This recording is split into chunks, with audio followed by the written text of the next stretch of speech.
بسم اللہ الرحمن الرحیم۔ السلام علیکم ناظرین، میں ہوں آپ کے ساتھ عمیر علی۔ آپ میرا یوٹیوب چینل دیکھ رہے ہیں۔ ناظرین، جن دوستوں نے ابھی تک میرا چینل سبسکرائب نہیں کیا، چینل کو سبسکرائب کر دیں اور بیل آئیکن کو پریس کیجئے تاکہ تمام نئی آنے والی ویڈیوز آپ کو بر وقت مل سکیں۔ ناظرین، جو آج کی ہماری ٹاپ سٹوریز ہیں ان کا سب سے پہلے ہم بات کریں گے کہ ایک اپوزیشن کی طرف سے ایک بڑا شور رویلا کیا جا رہا ہے، اور آج پریس کانفرنس کی گئی جو سابقہ ہمارے وزیر اعظم ہیں شاہد خاقان عباسی کی طرف سے، انہوں نے کہا ہے کہ یہ جو لگایا گیا ہے مراد شیٹ کیس کی جو انکوائری کمیٹی بنائی گئی ہے حکومت کی طرف سے، اور جسٹس عظمت سعید شیخ صاحب کو اس کا سربراہ بنایا گیا ہے، تو انہوں نے اس کے خلاف کہا ہے کہ ہمیں اس کے خلاف اعتراضات ہیں اور یہ ایک متنازع شخصیت ہیں، تو ان کو نہ لگایا جائے، اس کا سربراہ ان کو ہٹایا جائے۔ اور انہوں نے جسٹس صاحب کو بھی کہا ہے کہ آپ خود اس جو کمیٹی ہے اس سے علیحدہ ہو جائیں۔ اس کے علاوہ جو مریم اورنگزیب ہیں ان کی طرف سے بیانات آئے ہیں، اور مریم نواز جو ہیں ان کی طرف سے بھی اس طرح کے جو بیانات ہیں وہ آئے ہیں، اور اسی طرح کے جو بیانات ہیں وہ پیپلز پارٹی کی طرف سے بھی آئے ہیں کہ ان کو ہٹایا جائے کیونکہ یہ متنازع شخصیت ہیں۔ تو یہ نواز جو نون لیگ ہے یہ 2017 تک جسٹس عظمت سعید شیخ صاحب ان کے بڑے فیورٹ جج تھے اور ان سے وہ بہت خوش تھے، لیکن جب پاناما کا فیصلہ آیا اور وزیر اعظم جو نواز شریف صاحب تھے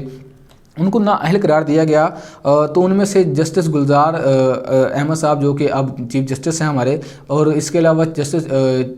جو کھوسہ صاحب تھے، انہوں نے وزیر اعظم نواز شریف کو نااہل اور بددیانت اور دا گاڈ فادر کے جو القابات تھے وہ دیے تھے۔ تو اس کے بعد جب جی آئی ٹی بنائی گئی تو جن تین جو جج صاحبان تھے انہوں نے جی آئی ٹی بنانے کا جو حکم دیا تھا، انہوں نے اپنے فیصلے میں لکھا تھا کہ یہ ان کی اس پاناما کیس کی جی آئی ٹی بنائی جائے، تو تب نون لیگ کی طرف سے بڑی مٹھائیاں بانٹی گئی اور بڑی خوشی کا اظہار کیا گیا کہ دیکھیں جی نواز شریف کو تین جو جج صاحبان ہیں انہوں نے کسی قسم کا کوئی ان کے اوپر جرم ثابت نہیں کیا۔ لیکن جب اس کا فیصلہ آیا جی آئی ٹی کا تو تب تو ان کو پرماننٹ نااہل کر دیا گیا، تو جو وہ جتنی مٹھائیاں کھائی تھیں وہ ساری الٹی پڑ گئیں، تو تب سے ان کو ان کے خلاف جو ان سے ہے وہ بڑی ایک عداوت کہہ سکتے ہیں۔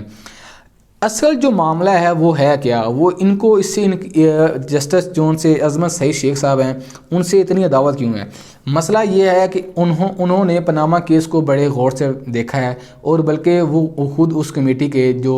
تب کابینہ بنائی گئی تھی، کمیٹی بنائی گئی تھی، وہ اس کے اندر موجود تھے، تو وہ نواز شریف کے جو جائیداد اور ان کے اثاثے ہیں ان کی ایچی بیچی سے جانتے ہیں، وہ اس سے واقف ہیں، کیونکہ ان کو اصل مسئلہ پی ایم ایل این کو یہ ہے کہ جو جسٹس عظمت سعید شیخ صاحب ہیں وہ پاناما جو کیس تھا انہوں نے اس کو بڑے قریب سے دیکھا ہے، اور انہیں سب پتہ ہے کہ نواز شریف جو خاندان ہے وہ کتنا کرپشن میں ڈوبا ہوا ہے۔ اور اس کے علاوہ آج پریس کانفرنس کی گئی شیخ رشید صاحب کی طرف سے، انہوں نے بھی بتایا ہے کہ یہ ان کو اصل جو مسئلہ چیف جسٹس عظمت سعید شیخ صاحب سے ہے وہ یہ ہے کہ انہوں نے والیوم 10 پڑھا ہوا ہے، اور والیوم 10 کا آپ کو پتہ ہے کہ اس کے اندر شریف خاندان کے جتنے بھی کرپشن کے جو کیسز تھے، جو ان کے اثاثے تھے، اس کے بارے میں ساری، اور پاناما کیس کا جتنا بھی وہ دال دلیا تھا وہ سارا اس کے اندر موجود ہے۔ تو حالانکہ یہ جو جج ہیں جسٹس عظمت سعید شیخ، انہوں نے پی ٹی آئی کے خلاف بھی جو ریمارکس دیتے تھے تو پی ایم ایل این ان کو اپنے حق میں استعمال کر کے اس کے اوپر بڑی خوشی کا اظہار کرتی تھی، لیکن اب ان کو مسئلہ سارا یہ ہے کہ وہ ان کی جو ساری رام لیلا ہے وہ جانتے ہیں، اور اگر اس کیس میں نواز شریف صاحب کا دوبارہ نام آ گیا تو ان کو تو جان کے لالے پڑ جانے ہیں۔ اور اس کے علاوہ بلاول بھٹو جو ہیں انہوں نے کہا ہے کہ ہم وزیر اعظم کے خلاف تحریک عدم اعتماد لائیں گے، اور میں جو باقی پی ڈی ایم کے ہمارے اتحادی ہیں ہم ان سے بات کریں گے اور ان کو بھی اس کے اوپر قائل کریں گے کہ جو پاکستان کے وزیر اعظم عمران خان ہیں ان کے خلاف تحریک عدم اعتماد لائی جائے، کیونکہ جو پی ڈی ایم کے جلسے تھے ان کا تو آپ کو پتہ ہے کہ وہ کتنے کے ان کے کارآمد ہوئے ہیں۔ لاہور کا جو جلسہ تھا وہ بھی کچھ 30-35 ہزار سے زیادہ لوگ نہیں تھے جو 11 جماعتیں اکٹھی کر پائی تھیں، اور اس کے علاوہ جو اسلام آباد کا جو انہوں نے جلسہ دیا تھا ایک چھوٹا سا، اس کا بھی آپ کو پتہ ہے، تو اب جلسوں سے تو بات نہیں بنی، اور استعفے وغیرہ بھی جو سب تیار تھے اور سب جو پارٹی کے رہنما تھے ان کے پاس تھے وہ استعفے پتہ نہیں کہاں گئے، اور وہ استعفے بھی بات نہیں بنی ان سے، تو اب تحریک عدم اعتماد لائیں گے، تو دیکھتے ہیں بات کہاں تک پہنچتی ہے۔ اس کے علاوہ سینٹ کے جو انتخابات ہیں ان میں بھی حصہ لینے جا رہے ہیں، جو یہ تو اسمبلیاں خالی کرنے لگے تھے لیکن یہاں تو الیکشن لڑے جا رہے ہیں۔ تو اس کے بعد وزیر اعظم عمران خان نے آج ایک پریس کانفرنس میں انہوں نے کہا ہے کہ جو سینٹ کے انتخابات ہیں ان کا ارادہ ہے کہ جو سینٹ کے انتخابات ہیں وہ اوپن بیلٹ میں ہوں، تاکہ جو بھی پارٹی کا جو کارکن ہے وہ کسی دوسرے کو ووٹ ڈالے تو وہ پکڑا جائے۔ لیکن اس کے اوپر جو اپوزیشن ہے وہ شور کر رہی ہے اور وہ کہہ رہی ہے کہ نہیں یہ اوپن نہیں ہونے چاہیے، یہ سیکرٹ ہی ہونے چاہیے، کیونکہ انہیں پتہ ہے کہ یہ جو ہمارے کچھ ساتھی ہیں وہی اندر سے دغا کر جاتے ہیں تو ہم ہی پکڑے جائیں گے۔ اور اس کے علاوہ آج وزیر خارجہ شاہ محمود قریشی صاحب نے الجزیرہ کو انٹرویو دیتے ہوئے کہا ہے کہ جو صدر منتخب ہوئے ہیں نئے امریکہ کے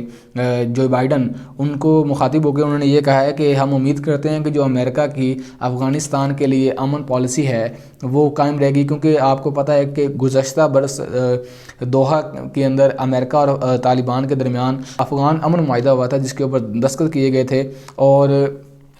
تب امریکہ نے تقریباً جو 8600 ان کے فوجی تھے ان میں سے